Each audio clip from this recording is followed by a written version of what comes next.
जय माँ भगवती बगलामुखी, जय श्री गंगा मैया की, बोली श्री बगलामुखी मैया की, नव दुर्गाओं की। ये आज हम बताने जा रहे हैं कि घर को कीलने की विधि। देखिए, कई बार लोग ऐसा बोलते हैं कि हमने गुरुजी इतना पूजा पाठ कराया, अनुष्ठान कराया, सुख शांति रही, और कुछ समय बाद में फिर से जो है पुनः वही सारी दिक्कतें क्रिएट होनी प्रारंभ हो गई जहाँ से हम निकले थे। तो क्या होता है कि जैसे बहुत से लोग हाय नज़र टोक मारने वाले होते हैं, या कुछ लोग किया कराया तंत्र मंत्र का प्रयोग करने वाले होते हैं। हमने अपने घर को शुद्ध पवित्र करवाया हवन के माध्यम से, किसी बलि के माध्यम से, तंत्र बलि के माध्यम से, सात्विकता के हिसाब से कोई भी हमने अनुष्ठान कराया और उस दोष की शांति हो गई। लेकिन जो हमारा दुश्मन है, जो हमारा शत्रु है, वो मानेगा नहीं, तो बार बार कुछ ना कुछ इस तरह के कर्म करता रहेगा। तो उससे बचने के लिए अपने घर को या अपनी दुकान को किलवा दिया जाता है, जिसको कीलन बोलते हैं। कीलन के साथ में उत्कीलन भी होता है। अगर किसी ने गलत तरह से कील रखा है, जैसे प्रतिंग्रा है, तो विपरीत प्रतिंग्रा भी तंत्र के अंदर होती है। जो भैरव भैरवी हैं वो इस बात को जानते हैं। तंत्र का विषय, इसलिए इस पर विस्तार नहीं करेंगे, नहीं तो विषयांतर हो जाएगा। तो कीलन जो है 6 कर्मों में से एक कर्म है। एक होता है व्यक्ति की बुद्धि को कीलना आदि आदि, वो गलत प्रयोग है, ऐसे प्रयोग नहीं करने चाहिए। एक होता है घर को हर प्रकार की नकारात्मक ऊर्जा से बचाने के लिए, सुरक्षित करने के लिए कीलना, उसकी हम प्रक्रिया बता रहे हैं। अब कीलन 2 प्रकार के होते हैं।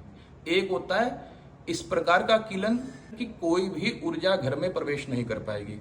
उसके लिए चाहे वो नेगेटिव ऊर्जा हो और चाहे पॉजिटिव हो।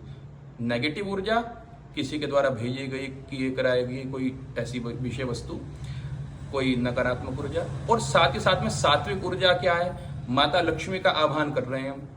हर कोई सदगृहस्थ अपने घर में दीपावली का पूजन करता है, लेकिन जो है अब माता लक्ष्मी भी नहीं आ पाएंगे।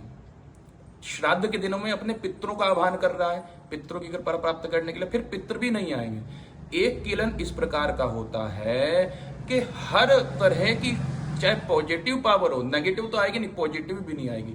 लेकिन एक दूसरा कीलन है, उसके लिए थोड़ा सा विशेष कार्य करना पड़ता है, जो हम यहाँ पर कर रहे हैं। उसके अंतर्गत घर में पॉजिटिव एनर्जी जो है, हमारे घर के देवी देवता, हमारे पितृ, वो तो सब आएंगे। जैसे जन्माष्टमी के दिन हम श्री कृष्ण का आह्वान करते हैं सदग्रस्त, रामनवमी के दिन राम जी का आह्वान करते हैं, पितृपक्ष श्राद्ध पक्ष में हम अपने पितरों का आह्वान करते हैं, वो हमको ब्लेस करके आशीर्वाद देकर के जाते हैं, वो आएंगे। लेकिन कोई भी नेगेटिव ऊर्जा, कोई साथ में शत्रु आया, शमशान आदि की एक चुटकी मिट्टी लाया या राख लाया और हमें पता नहीं है, और उसने आराम से ऐसे करके छोड़ दी, तो हमें तो पता भी नहीं लगा। तो ऐसी जो नेगेटिव ऊर्जा है वो घर में प्रवेश नहीं करेगी, केवल पॉजिटिव ऊर्जा ही आएगी। लेकिन बहुत से लोग किलवाते तो हैं घर को, और घर का उतारा नहीं करवाते, सीधा किसी से किलवा देते हैं, पंडित जी से, या कोई तांत्रिक होता है जो शमशान वगैरह में इधर उधर रहते हैं, ऐसे लोगों से, है ना।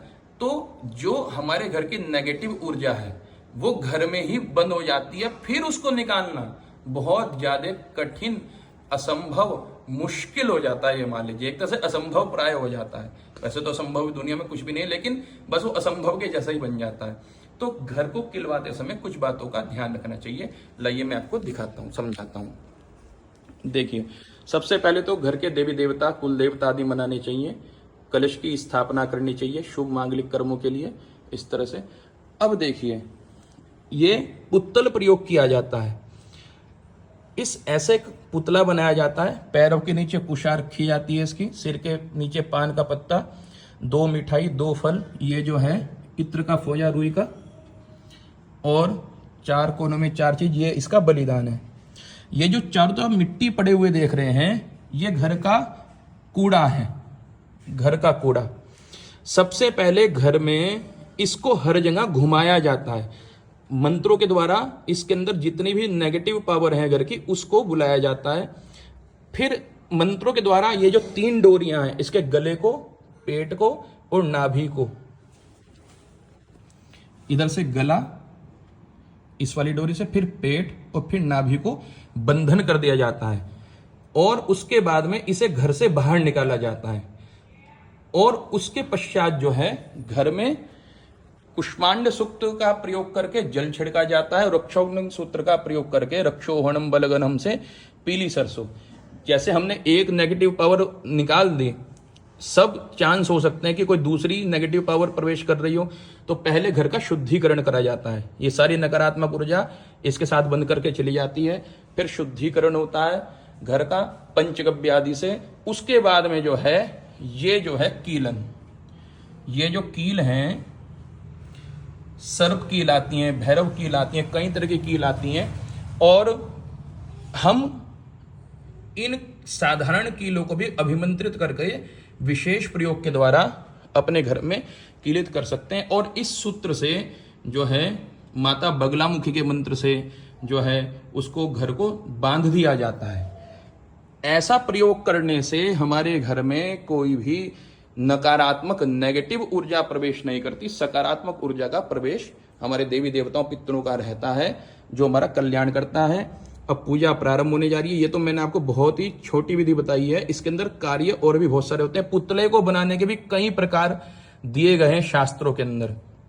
ये जो सबसे अच्छा है वो मैंने यहाँ पर बनाने का प्रयास किया है। जितने भी नकारात्मक है उनके मंत्र हैं, और जो है दरिद्र निकालना, जिसको एक तरह से कहते हैं दरिद्रता निकालनी, इस कूड़े के साथ में वो निकल जाती है। उसके बाद में ही घर को किलवाना चाहिए। हरिओम तत्सत। शेष पुनः कभी आगे। माँ गंगा, माँ भगवती बगलामुखी, श्री दुर्गा माता सभी भक्तों का कल्याण करें। इस वीडियो को आगे भी शेयर अवश्य करें, जिससे लोगों तक ये बात पहुंच सके। अगर हमसे अपने घर को, दुकान को किलवाना हो तो आप संपर्क कर सकते हैं। फोन नंबर डिस्क्रिप्शन आदि के अंदर लिखा हुआ है, और गूगल पर जाकर आप सर्च करेंगे @गुरुजी हरिद्वार वाले, तो हमारी सारी वीडियोस आपको उपलब्ध हो जाएगी। अगर किसी को अपने घर में इस तरह से रक्षा के लिए कराना है, एक बात विशेष रूप से बता दें, हम किसी के बुरे के लिए प्रयोग नहीं करते हैं। कई बार फोन आते हैं कि गुरुजी हमारा ये शत्रु है, उसका आप बुरा कर दीजिए उसके घर में, ऐसा हम कोई भी प्रयोग नहीं करते हैं। हम हमेशा सबके कल्याण के लिए, सर्वे भवन्तु सुखिनः, सर्वे सन्तु निरामयाः, सर्वे भद्राणि पश्यन्तु, माँ कश्चित् दुःख भाग् भवेत्, इस शिव संकल्प को लेकर के कर्म करते हैं। हम अच्छे के लिए आपके आकर के प्रयोग कर सकते हैं, लेकिन जो है किसी के बुरे के लिए अगर आपको करवाना तो हमसे संपर्क नहीं करें। आपको ना का ही रिजल्ट मिलेगा, नहीं में ही मिलेगा। सबका परमात्मा कल्याण करें। धर्म की जय हो, अधर्म का नाश हो, सब प्राणियों में सद्भावना हो। हरिओम तत्सत।